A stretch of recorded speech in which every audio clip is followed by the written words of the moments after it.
اصل میں تو جمعے کی نماز کا ان ممالک سے کوئی تعلق ہی نہیں ہے جہاں مسلمانوں کی حکومت نہ ہو۔ جمعے کی نماز کسی عالم کا کام نہیں ہے کہ وہ پڑھائے۔ جمعے کی نماز ریاست، اسٹیٹ اتھارٹیز کا کام ہے۔ رسول اللہ صلی اللہ علیہ وسلم نے کبھی مکے میں جمعے کی نماز نہیں پڑھی تھی۔ جب آپ کو حکومت حاصل ہوئی اس کے بعد اس نماز کی ابتدا کی گئی۔ اس کے ممبر پر بھی یا حکمران کو کھڑا ہونا چاہیے یا اس کے مقرر کردہ کسی آدمی کو۔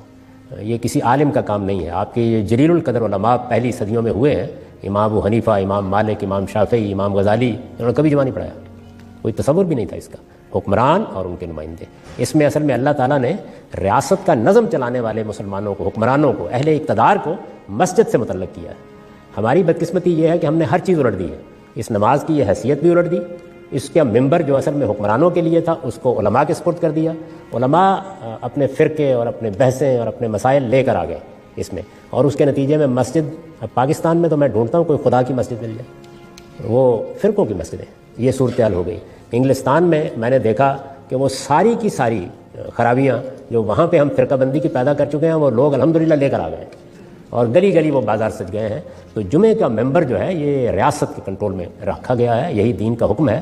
آپ جانتے ہیں کہ امام ابو حنیفہ تو اس کو شرائط میں شامل کرتے ہیں، اس کی کوئی کسی کے لیے گنجائش نہیں ہے۔ اوور تھنکنگ ہے یا ڈپریشن ہے، یہ ہمیشہ وہاں جگہ بناتا ہے جہاں غیر حقیقت پسندانہ رویے ہوں۔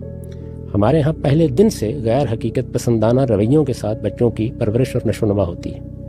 یعنی مائیں پہلے سے طے کر کے بیٹھی ہوتی ہیں کہ بچے نے کیا بننا ہے، اور خدا اپنا فیصلہ بالکل الگ کرتا ہے کہ اس نے کیا پیدا کرنا ہے۔ تو ہم ان دونوں چیزوں کو قبول کرنے کے لیے تیاری نہیں ہوتے، چنانچہ ایک خاص طرح کے دباؤ میں ہمارے ہاں نوجوان پڑھتے ہیں۔ تعلیم کا نظام بھی بالکل اسی طرح ہے۔ یعنی ہم اس بات کو سمجھ ہی نہیں سکے کہ اللہ تعالیٰ انسانوں کو پیدا کرتا ہے تو ان کی تقسیم کیا ہوتی ہے۔ اگر آپ غور کر کے دیکھیں تو علم، ادب، دانش اور اس طرح کی ہائر انٹلیکٹ کی چیزوں سے دلچسپی رکھنے والے لوگ اللہ تعالیٰ 2، 4، 5% سے زیادہ پیدا ہی نہیں کرتا۔ باقی لوگوں کو یہ دنیا چلانے کے لیے پیدا کیا جاتا ہے۔ وہ کاروبار کریں گے، وہ کوئی ہنر سیکھیں گے۔ کیا ہماری تعلیم فی الواقع اس شعور کے ساتھ آتی ہے؟ تو ہوتا کیا ہے کہ جس طرح آپ ایک ریوڑ کو ہانک دیتے ہیں اسی طرح ایک ہی جانب سب۔ میں نے خود اپنی 50 سال کی پبلک لائف میں یہ دیکھا ہے کہ ایک زمانہ تھا کہ ہر ایک کو ڈاکٹر بننا ہے، دوسرا زمانہ ہے ہر ایک کو انجینئر بننا ہے، پھر یہ کہ کوئی MBA کر رہا ہے، بس ہر آدمی اسی راستے کے اوپر چل رہا ہے۔ وہ کیا ہے؟ اس کو خدا نے مصور پیدا کیا ہے، شاعر پیدا کیا ہے، اس کو کوئی ہنر مندی کا خاص ذوق دے کے پیدا کیا ہے۔ وہ تجارت کرنے والا شخص ہے، کاروبار میں کوئی کمال دکھا سکتا ہے۔